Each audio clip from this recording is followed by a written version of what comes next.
दहेज एक वर्तमान समय का कलंक है। इस कलंक को धोने का कार्य करने वाले हमारे सभी दहेज विरोधी क्षत्रिय संघ के सभी कार्यकर्तागण, अध्यक्षगण, महिला विंग के अध्यक्षगण, प्रदेश अध्यक्षगण, युवागण और हमारे राष्ट्रीय अध्यक्ष के रूप में आदरणीय गणपत सिंह जी, महेंद्र सिंह जी जाखली, जिन्होंने अपना संपूर्ण जीवन इस कार्य को समर्पित करने में लगाया है। एक बार उनके लिए जोरदार ताली। और उन्हीं के साथ में हनुमान का कार्य करने वाले हमारे आदरणीय देवेंद्र सिंह जी शेखावत, उनके लिए एक बार जोरदार ताली बजाकर स्वागत करेंगे। मैं आप सभी जितने भी मंच पर विराजमान हैं, आप सब में एक नई ऊर्जा है, एक नई शक्ति, एक नई चेतना है। उन सभी को प्रणाम करते हुए आपके भीतर बैठा परमात्मा उसके पावन चरणों में प्रणाम करता हूँ। आप सभी मेरा प्रणाम स्वीकार करें। बंधुओं, जन्म तो सभी का होता है, पर जीवन कुछ ही लोग बना पाते हैं।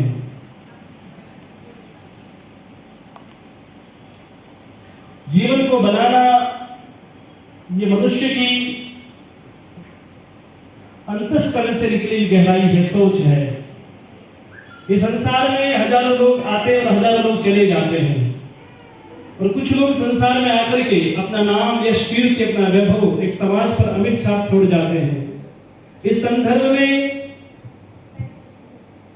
ऐसी करनी कर चलो हम हंसे जग रोए, ये कोई सिद्धांत का कार्य करने वाले कुछ ही लोग हो पाते हैं जो समाज के लिए कार्य करते हैं।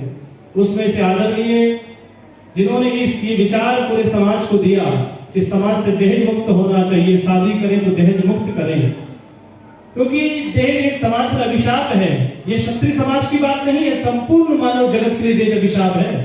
जहां भी मानव जाति बसती है, जहां पर ऐसा लेन देन यदि होता है इस प्रकार से, तो ये बहुत बड़ा समाज में एक कलंक का टीका है। इस कलंक के टीके को धोने का कार्य आप सभी लोगों ने बीड़ा उठाया है। और मेरा एक मानना है, देखिए, यत्र नारीस्तु पूज्यन्ते रमन्ते तत्र देवता, यत्र तास्तु पूज्यन्ते सर्वाधिका फलाक्रिया।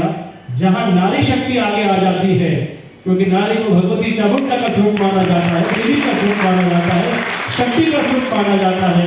अब नारी शक्ति सड़कों पर आकर के एक इस विचारधारा की पूरी मुहिम पूरे भारतवर्ष में जब जाएगी, तो मैं समझ सकता हूं कि नई चेतना वापस पुनः लौटेगी, और एक दिन ये समाज, जिसको क्षत्रिय समाज के रूप में पूरा विश्व जानता है, ये दहेज मुक्त होगा। और हम लोग सभी जो हमारा जो मिशन है, इस मिशन में हम सब लोग कामयाब होंगे। ये समाज की बहुत बड़ी एक हमारे सामने समस्या खड़ी है। पहले कुछ लोगों ने संगठन चलाया कि नशा मुक्त समाज होना चाहिए, और आज भी नशा मुक्त के समाज के संगठन कई पूरे भारतवर्ष में चल रहे हैं। मैं स्वजाति बंधुओं, आप लोगों से निवेदन करूं कि मुझे पूरे भारतवर्ष में जाने का मौका मिलता है, जगह जगह जाने का मौका मिलता है, बड़े बड़े उद्बोधन करने का मौका मिलता है, तो मैं जगह जगह देखता हूं कि सब लोग अपने अपने क्षेत्र में कोई शिक्षा के लिए काम कर रहा है, कोई नशा मुक्ति के लिए काम करवा रहा है, कोई रोजगार के लिए काम करने की प्रेरणा दे रहा है, कोई एजुकेशन के बारे में चर्चा कर रहा है। पर एक ऐसा संगठन जिसने वास्तविक जो बेटा बेटी बड़े जब हो जाए तो माता पिता को चिंता होती है कि विवाह कहाँ करेंगे, सबसे बड़ी जवाबदारी है। और विवाह जब घर में सबसे बड़ी हमारे समस्या बनती है, बेटी अच्छी पढ़ी लिखी पर अच्छा वर नहीं मिलता, उसके लिए सबको चिंता रहती है। तो ये एक ऐसा प्लेटफॉर्म हम सबको जोड़ने का काम किया है। राहुल गांधी भी यात्रा कर रहे हैं, भारत जोड़ो की यात्रा, पता होगा शायद आपको।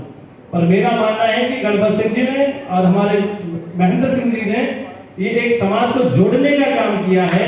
आपस में रिश्ते जुड़ेंगे, परिवार जुड़ेगा, घर समृद्ध बनेगा। और जब रिश्ते जुड़ते हैं तो वो रिश्ते सदियों तक रहते हैं। बंधुओं, ये बहुत सुंदर पवित्र कार्य है। मैं वास्तव में ईश्वर से प्रार्थना करता हूँ और आपके हृदय के अनंत गहराई से आपको आशीर्वाद देता हूँ कि हे भगवती, ये हमारे जो कार्य, ये शुभ संकल्प आगे बढ़े।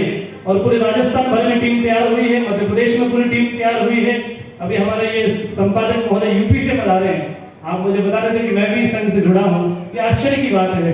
देखो, जब भी कोई नया कार्य होता है तो कहीं ना कहीं व्यक्ति जुड़ने का प्रयास करता है, क्योंकि ये भी एक राष्ट्र का यज्ञ है, ये भी एक समाज का यज्ञ है। इधर राष्ट्र इधर नमः। हमारा जीवन अब प्राण देने की जरूरत नहीं है, समझ लो, अब सर कटाने की जरूरत नहीं है। एक तो जमाना था सर कटाने की जरूरत पड़ती थी, महाराजा जयमल के समय, महाराणा प्रताप के समय बड़े बड़े वीर योद्धाओं ने इस राष्ट्र की संस्कृति को बचाने के लिए अपने प्राणों का आहूत कर दिया। और आज सर कटाने की जरूरत नहीं है। पहली बार हमें वर्तमान समय में जो समाज की कुरीतियां हैं, आज लाखों रुपए शादी में क्यों बर्बाद हो जाते हैं। मुझे तो आश्चर्य तक होता है कि जब बड़े बड़े मंच पर शादी की बड़ी स्क्रीन लगाई जाती है और बाहर से बुला करके महिलाओं को नचाया जाता है और फिर वो बोतलों पर पैसा हमारा जाता, मुझे खुद को शर्मिंदगी महसूस होती। क्या हमारा समाज था। अरे जो राम का समाज, जिस कुल में राम पैदा हुए, जिस कुल में कृष्ण पैदा हुए, बुद्ध महावीर जैसे तपस्वी जिस कुल में पैदा हुए, दुर्भाग्य वो समाज का कि आज वो शराब की बोतलों के पीछे नाच रहा है। शर्म आनी चाहिए हम सब लोगों को। हमें संकल्प करना होगा, हमें संकल्प करने की महती आवश्यकता है कि एक तो पूरी दुनिया राम अगर 2500 करोड़ रुपए का मंदिर बनाई जा रही है और आज राम के वंशज जो राठौड़ वंश, चंद्रवंशी, शोरी वंश जो लोग इस प्रकार शराबों पर नाच रहे हैं, ये हमें शोभा नहीं देता। वो नाच में आपका पिता भी होता है, नाच में आपके दादा भी बैठा होता है, दूसरे महिलाओं के विंग में आपकी पत्नी भी होती है, आपकी माँ भी वहां होती है और इस प्रकार के ये नंगा नर्तक भी ये शोभा नहीं देता। आप सब लोग, ये मेरा व्यक्तिगत मानना ऐसा है। हो सकता है मेरी बात से समर्थन नहीं करेंगे, पर ये हमें शोभा नहीं देता। हमारा दायित्व ये है कि हम सब लोग मिलकर के, जैसे स्वच्छ भारत का अभियान चलाया मोदी जी ने, महात्मा गांधी की विचारधारा को मैं आप लोगों से यही कहना चाहूंगा कि हमें नशा मुक्त समाज बनाए, दहेज मुक्त समाज बनाए और जो भी हमारी जीवन कुरीतियां हैं, आप बाड़मेर जैसे में जब जाएंगे तो आपको लगेगा कि वहां अमन की बड़ी भारी एक उनके सामने विषाद खड़ा हुआ है। मर जाए तो अमल, शादी हो तो अमल, मतलब चुनाव के समय तो होता ही है, पर ये मतलब इस प्रकार से लोग कर्ज में डूब जाते हैं, उन्हें जमीनें बेचनी पड़ती है। इसलिए मेरा आप सब लोगों से निवेदन होगा, हृदय के अनंत गहराई से प्रार्थना होगी कि आप सब लोग संकल्पित होकर के ये दहेज के लिए आपको जगह जगह प्रयास करना है और शिक्षा पर विशेष समय ध्यान देना है, क्योंकि डॉक्टर अम्बेडकर ने इस बात को कहा था कि जो शिक्षा का जितना दूध पिएगा उतना जोर से दहाड़ेगा। आज वर्तमान में लिखने की ताकत को बढ़ाना होगा। हमारा समाज किस दिशा में जा रहा है ये मन को दुर्भाग्य है, सोचने का समय है। आज नेता समाज का भला नहीं कर सकता। मैं आप लोगों से निवेदन करना चाहूंगा, वो तो वोटों की चोट और वोट लेकर अपने घर पर लौट जाएगा। 5 साल बाद फिर आपको पूछेगा कि जिंदा हो या मरे हो। इसलिए हम सभी को चाहिए, आप सोचो कि नेता समाज को सुधारेगा नहीं, समाज सुधारने वाले कार्यकर्ता गण जो धरती से जुड़े रहे, लेकिन जमीन से जुड़ने जो कार्य करते, जैसे आदरणीय महेंद्र सिंह जी, जैसे हमारे बहुत सारे संगठन चल रहे हैं, क्षत्रिय संघ भी काम कर रहा है संगठन के अंदर, चरनी सेनाएं भी काम कर रही है। समाज में सब चीज की जरूरत होती है बंधुओं।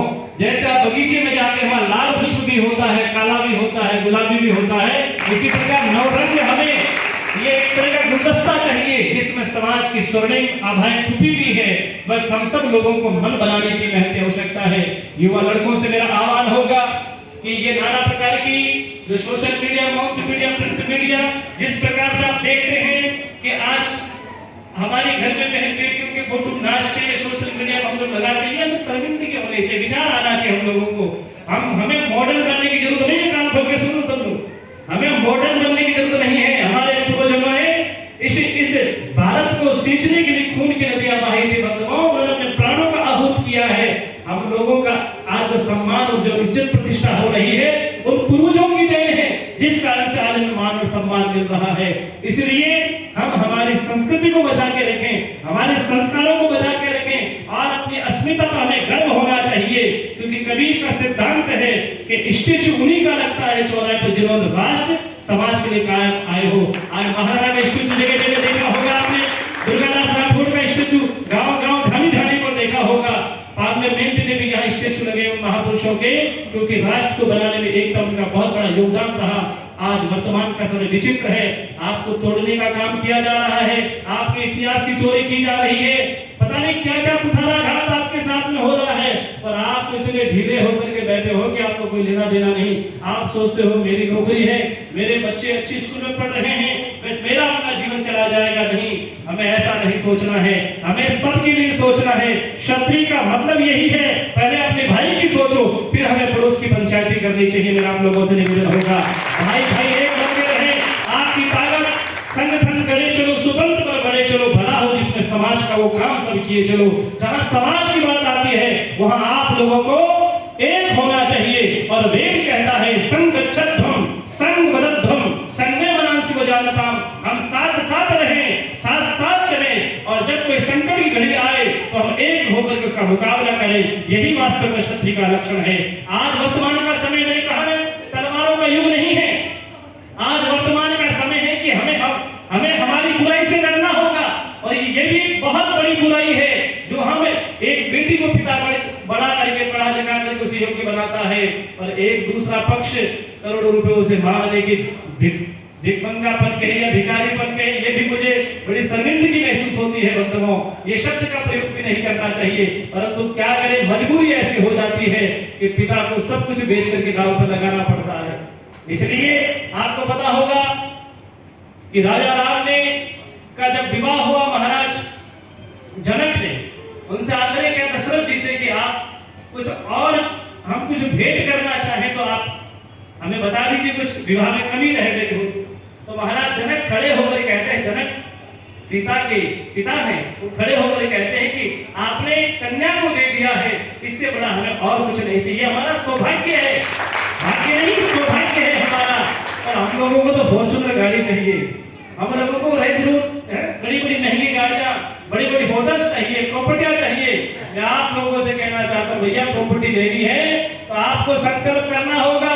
बेटियों से मेरा विशेष आह्वान है, आप लोगों से विशेष मेरी प्रार्थना होगी कि जो लड़के के पिता इस प्रकार की डिमांड करते हैं, चाहे जीवन भर कुंवारे रह करके मीरा जैसी भक्ति कर लेना, पर वापस विवाह द्वारा नहीं करना, तभी ये आपकी कहनी होती है संगठन संस्था आगे बढ़ेगी बंधुओं, क्योंकि ऐसे में तटस्थ निर्णय लेने पड़ेंगे।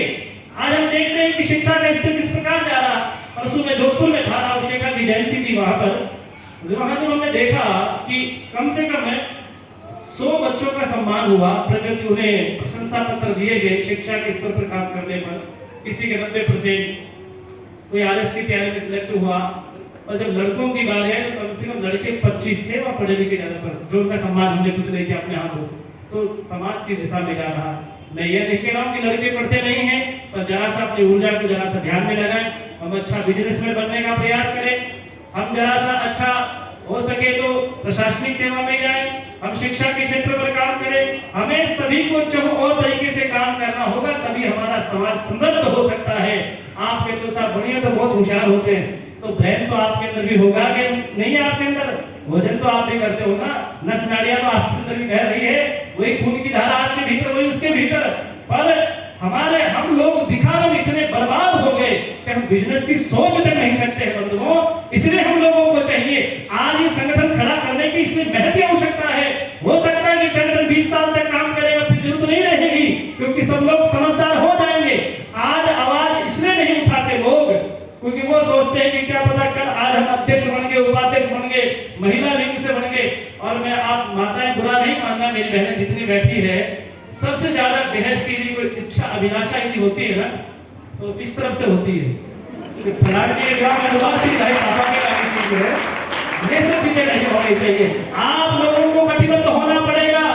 ये पुरुष लोग तो मानने को तैयार है, ये तो तैयार हो जाएंगे, भैया हमें कुछ नहीं चाहिए, कोई बात नहीं, पर फिर रसोई में जाकर के इनके कपड़े मत फाड़ना, ये सोच लो बात करते। इसलिए आप लोगों से मेरा कर्तव्य निवेदन होगा कि माताएं, इन्हें सबसे ज्यादा महत्व आवश्यकता होती है।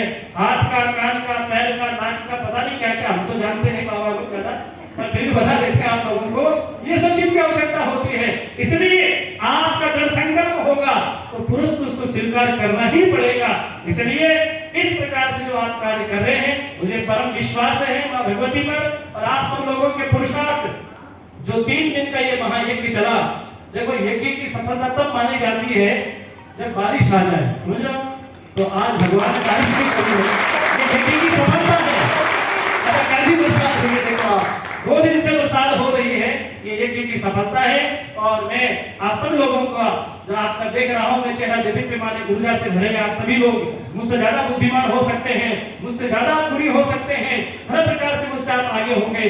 और मुझे यहाँ पर बुलाकर जो आपने मान और सम्मान एक भिक्षुक होने के नाते दिया है, मैं समाज का अग्रणी हूँ। और आने वाले समय में कभी ईश्वर ने मुझे मौका दिया, कभी मुझे ईश्वर ने ताकत दी, आप लोगों का सहयोग रहा, तो जरूर इसको हम पूरा करने का प्रयास करेंगे।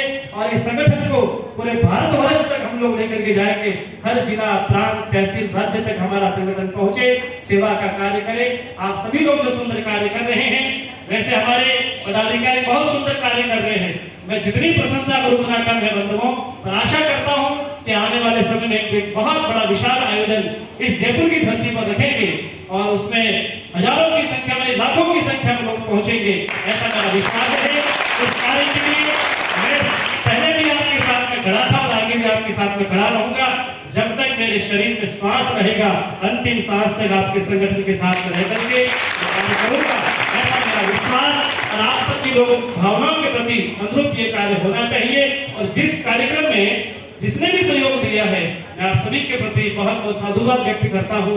टेंट की व्यवस्था में, भोजन की व्यवस्था में, जो भी आप लोग आए हैं, दूर दूर से आप आ रहे हैं, मैसेज के माध्यम से, सोशल मीडिया के माध्यम से, जो भी इस यज्ञ में अपनी आहुति दे रहा है, वो सब वास्तव में धन्यवाद के पात्र हैं। सच्चा समाज का सच्चा क्षत्रिय होने का जो धर्म आप निभा रहे हैं, मैं आपकी भूरी भूरी प्रशंसा करता हूँ। एक बार सब मेरे साथ मिलकर जय घोष करेंगे। बोले जगदम्बा मात की जय।